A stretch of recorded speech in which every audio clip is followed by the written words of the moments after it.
Malaysia Murugar கோயிலுக்கு நான் வந்துட்டேன். எத்தனை படிக்கட்டு இருக்குன்னு எனக்கு தெரியல. முருகர் அண்ணன் அதை வெயிட்டை தூக்கின்னு போதாது. அவர் சொன்னார் என்னையும் கொஞ்சம் காட்டுங்கன்னு. காட்டிட்டேன், போயிட்டாரு.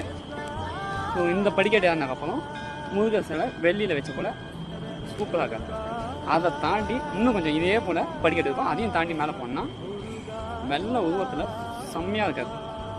உண்மையாகவே 6 படைய முருகர் கோயில் போனவங்க இதையும் வந்து ஒரு தடவை விசிட் பாருங்கள். செம்மையாக இருக்குது முருகர், வேறு லெவல். நல்லா சூப்பராக என்ஜாய் பண்ணேன். நல்ல ஒரு தரிசனம் ஃப்ரீயாக இருந்தது. ஒரு அர்ச்சனையும் பண்ணிட்டேன். இங்கே வந்து ஜாதி மதம் இல்லை, ஏன்னா முஸ்லீம் ஆளும் வராங்க, நிறைய பேர் டூரிஸ்ட் ஆளும் வராங்க.